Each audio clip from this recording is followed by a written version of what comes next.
உலகத்திலே மிகப்பெரிய கொடிய நோய் எது என்றால் புற்றுநோய். அந்த நோய் யாருக்கு வருதோ அவனைத்தான் கொல்லும். ஆனா இந்த தொத்து நோய் இருக்கே, அது ஒருத்தருக்கு வந்தா ஊரே கவி அடிச்சு கொண்டு போய் சேர்த்துரும். அந்த தொத்து நோய் கால்றா வந்துதான் என் மாமியார ஹாஸ்பிட்டல் அடிச்சு காலி பண்ணி கொண்டு போயிடுச்சு. புறத்தை எடுத்துட்டு போன்னு எவ்வளவோ என்ன கெஞ்சிராங்க.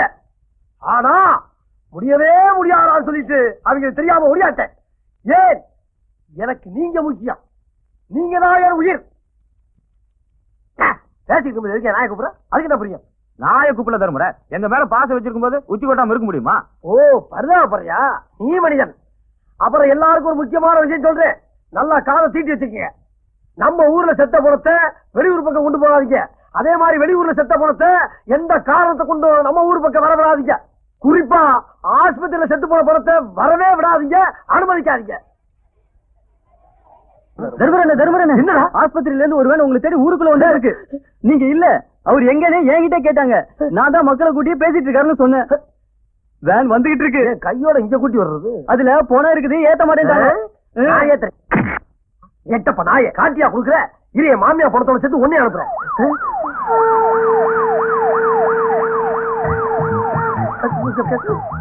அங்க நிக்கிறான், தர்ம நிக்கிறான், அவனை பிடிக்க.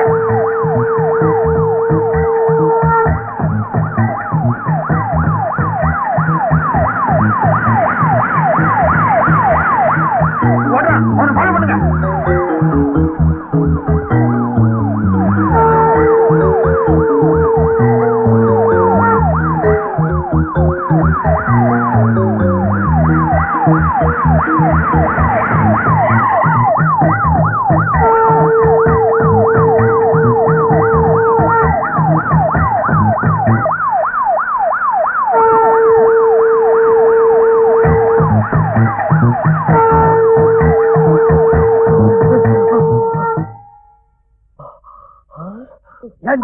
நான் பம்பு செட்டு வாங்குறதுக்காண்டி அவன் கைய பிடிச்சி காலை பிடிச்சி லோன் வாங்கி வீட்டுல வச்சா வாட்டாளுக்கு பாயாவும் சாயாவும் வாங்கிடுற.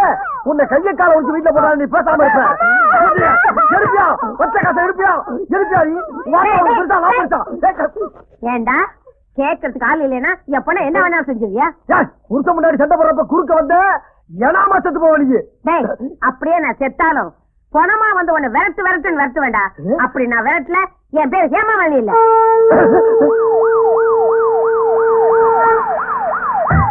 அன்னைக்கு சொன்ன மாதிரியே நீங்க பணமா வந்து விரட்டினாலே.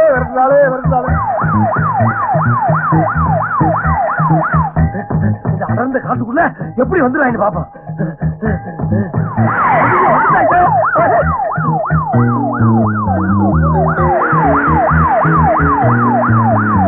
நிறுத்தியா? அவன் போயிட்டான்.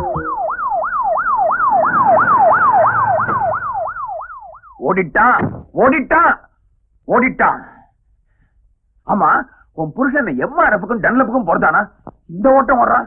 கடனுக்கு கைகால் முளைச்சா மாதிரி காட்டுக்குள்ள கண்ணாபின்னு ஓடிட்டு இருக்கான். நான் இங்க டென்ஷன்ல இருக்காங்க. என்ன பண்ணிட்டு இருக்கீங்க? வாங்க. என்ன கொஞ்ச நேரம் விடுங்க, நான் என் வீட்டுக்கார சமாதானப்படுத்தி பணத்தோட கூட்டிட்டு வரேன். 1.5 லட்சம் ரூபாய்க்கு எங்களுக்கு கிடைச்ச ஒரே பிடிவான நீதான். உன்னையும் விட்டுட்டா அப்புறம் நாங்க என்ன பண்றது? நீங்க எப்படி விரட்டினாலும் அவரை பிடிக்கவே முடியாது. ஆனா என்னால முடியும். அவனை பிடிக்க ஒண்ணு இந்தியன் மிலிட்டரி வேணும், இல்ல போலீஸ் பெட்டாலியன் வேணும். பண்றேன். இப்பவே பெரிய டாக்டருக்கு போன் பண்றேன்.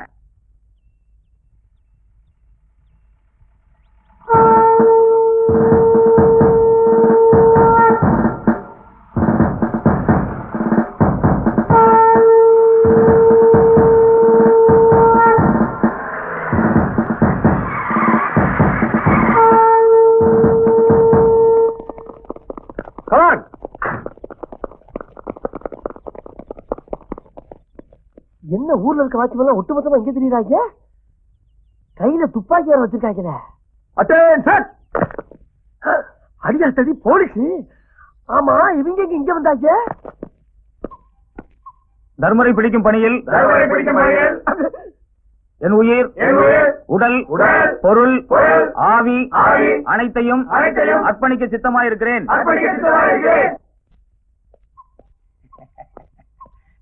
ஹலோ சார், நீங்களே ஹெல்ப் பண்ண வந்திருக்கிறது எனக்காகத்தான். உங்களோட கடமுணர்ச்சியை பார்த்து நான் ரொம்ப பெருமைப்படுறேன். தமிழ்நாடு போலீஸோட திறமையை பத்தி எனக்கு நல்லா தெரியும். ஆனா தர்மனை பத்தி, ஐயோ தர்மரை பத்தி உங்களுக்கு சரியா தெரியாது. தமிழ்நாடு போலீஸ் மட்டும் இல்ல, இந்தியன் ஆர்மி. ஏன் ஸ்காட்லாந்து யார்டே வந்தாலும் அவரை பிடிக்க முடியாது. தர்மர் அவன் தான் தர்மர் சார். பிடிக்க சார், பிடிச்சிருங்க சார். பிடிக்க சொல்லுங்க சார். கிளம்பிட்டாங்களே, விரட்டி வர்றாங்களே. நல்ல பாம்பு ஜான பாம்பு குடும்பம் இருந்தது.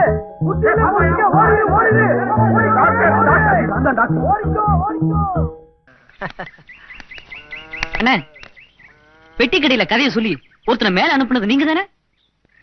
ஆமா, அதுக்கு என்னப்ப? உங்களை தானே தேடிட்டு இருக்கோம். தேடிக்கிட்டு இருக்கீங்களா? எப்பா, அவர் விதி முடிஞ்சு போச்சு, போய் சேர்ந்துட்டாரு. அதுக்கு என்ன பண்ண போறீங்க?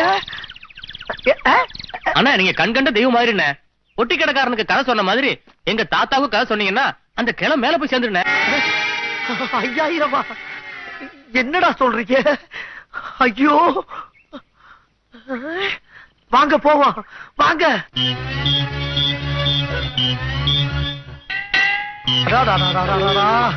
ஐயா, நீங்க சொன்ன தாத்தா வருதாரா? இவருதானே? ஐயோ தாத்தா, இழுவ ஜாஸ்தியா இருக்கப்பா. எம்மாடி, கடைசி நேரத்துல ஒரு காதுல 2 நல்லது சொன்னாதான் இவர ஆத்மா சாந்தி அடைன்னு சொல்லியிருக்காங்கம்மா. அதனால உங்களை எல்லாம் வச்சுக்க சொல்ல முடியாது. தயவு பண்ணி எல்லாரும் நெஞ்சு பொடிகளே வெளியே போங்கத்தா. போங்க போங்க போங்க. தாத்தா, இப்ப நான் சொல்ல போற கதையை கேட்டீனா மோட்சத்திலையும் ஒரு மோட்சம் கிடைக்கும். நல்லா காதை தீட்டி வச்சு கேளு. கேக்குறியா? கிழமை கேக்குறேன்டாயா. அதாவது எருமையில எதுக்கு வர்றான்?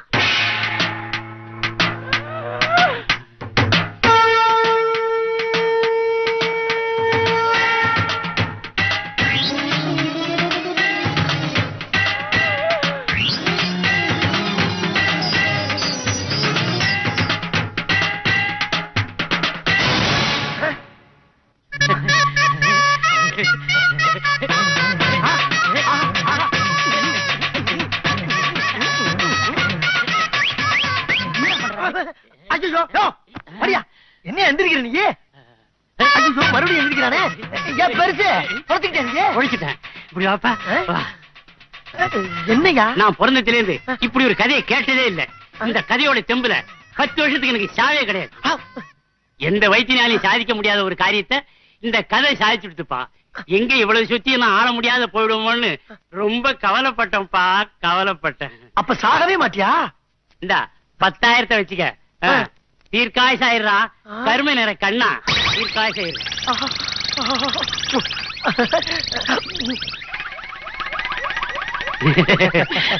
மூடுப்பா, மூடு மூடு மூடு மூடு. வரட்டுங்களாப்பா? ஏன் தம்பி, ஊருக்குள்ளார போலீஸ் துப்பாக்கி கைமா திரியறாங்களே, என்ன விஷயம்? விஷயம் தெரியாதாக்கா?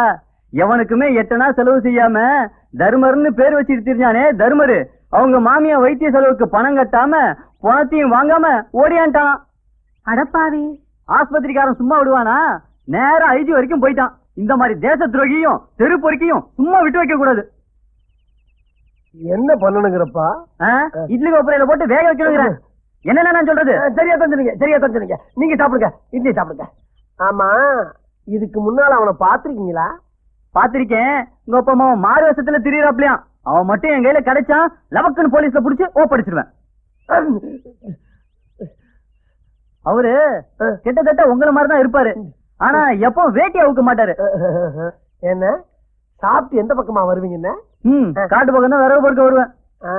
வாங்க வாங்க வாங்க வாங்க.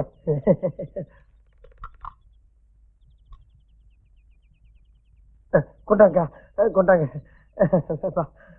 ஏப்பா, இவ்வளவு புழுக்கமா இருக்கு, போர்வை போட்டுருக்க. குளிர் காய்ச்சக்கா, குளிர் காய்ச்ச.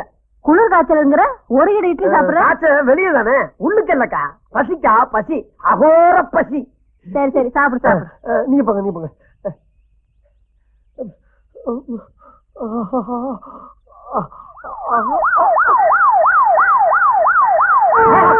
வந்துட்டாங்க வந்துட்டாங்க.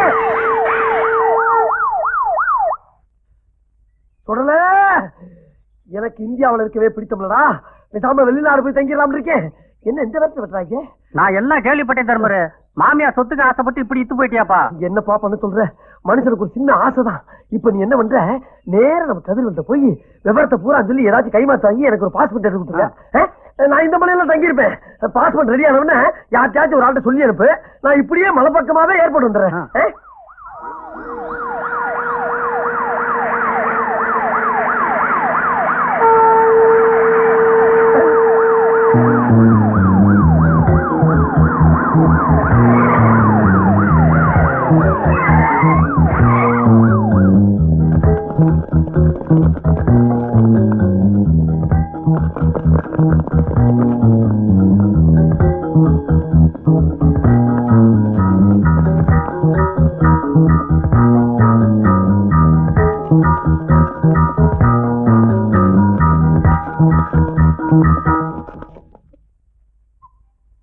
தர்மரே, என்ன மரியாதையா வந்து சரணடைஞ்சிரு.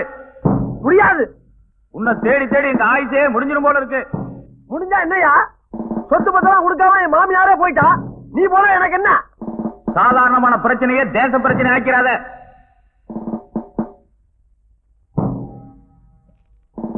தர்மரே, ஒரு நாளைக்கு எவ்வளவு செலவு தெரியுமா உன்னை பிடிக்கிறதுக்கு கவர்மெண்ட்டுக்கு? ஆகாம என்ன பண்ண? ஆகாம என்ன பண்ண? 3 லட்சம் ரூபாய் செலவு பண்ணி என்னை பிடிக்கிறதுக்காக முகாம் போட்டு முட்டை பிரியாணி தின்னுக்கிட்டு இருக்கீங்க மெனக்கட்டு. அதுல 1.5 லட்சம் ரூபாய் எனக்கு கட்டிட்டு மிச்சம் 1.5 லட்சம் ரூபாய் ஆளு கொஞ்சமா பிரிச்சு எடுத்துக்கலாம்ல. காசு எடுத்து வைக்க தெரியல. நீங்க எல்லாம் தேசத்தை பத்தி பேசுறீங்க. இந்த பாரு, வீணா ஒரு அப்புறாணிய தீவிரவாதி ஆகிட்டு போயிடாதீங்க. சுடி அவனை. அது நல்லது. என்னது? அப்ப வந்துருப்பா. 1.5 லட்சம் கேட்க மாட்டீங்களே? என் மாமியா பணத்தை என்ன தர மாட்டீங்களே? பேட்டியை போட்டு சத்தியம் பண்ணுங்க, வர்றேன். பேச்சு பேச்சா இருக்கும்போது சுடாதீங்கப்பா. உன்னை கெஞ்சி கேட்கிறேன், ஒளியாத.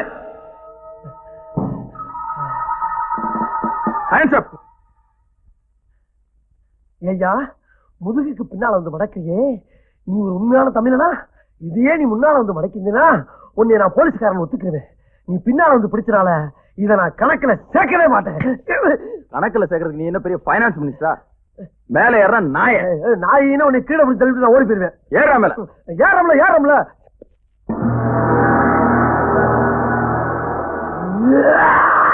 அடச்சி ஐயா, இவனையெல்லாம் இட்லி கொப்பரையில போட்டு வேக வைங்க. நானும் நம்ம கதையை எவங்கிட்டையாவது சொல்லி அந்த கதையை ஒரு படமா வைக்கப்படலாம்னு பார்த்தா சொல்றேன் குடும்பத்துல பூரா ஒரே குழப்பமா இருக்க. அண்ணே அண்ணே இல்லங்கண்ணே. என்ன ஒரு கலாங்கால சொல்றீங்க? உணர்ச்சி பூர்வமான கதையை பேசணுங்கண்ணே. உணர்ச்சி வசமான கதையா? ஆமாண்ணே. ஏ ராசா, என் கதையை மதிச்சு நீயாவது வந்து கேட்டீங்க.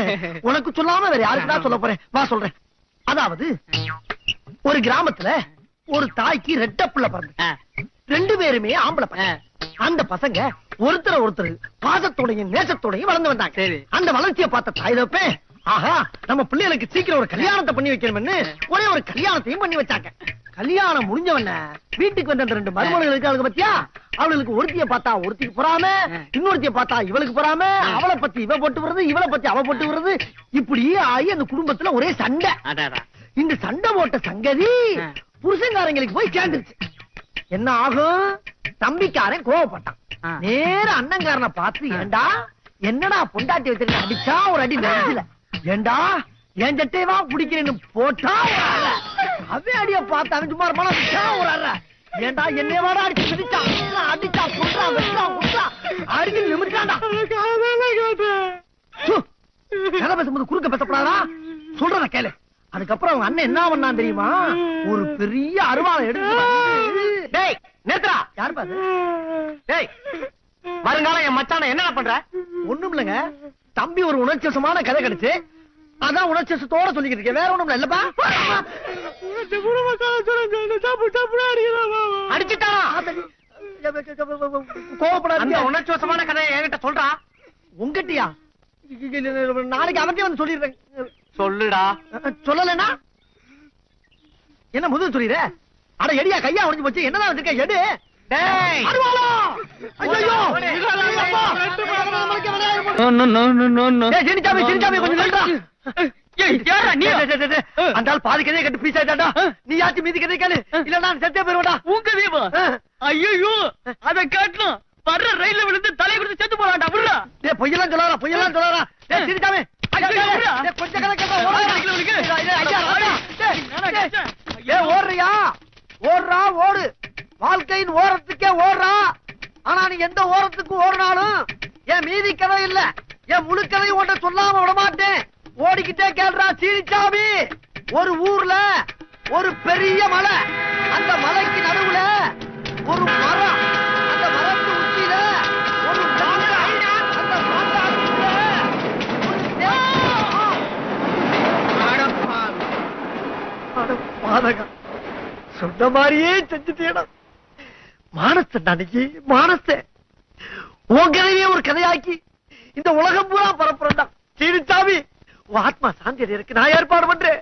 ஐயா, இந்த சீனிச்சாமி கதை யாராச்சும் கேளுங்க.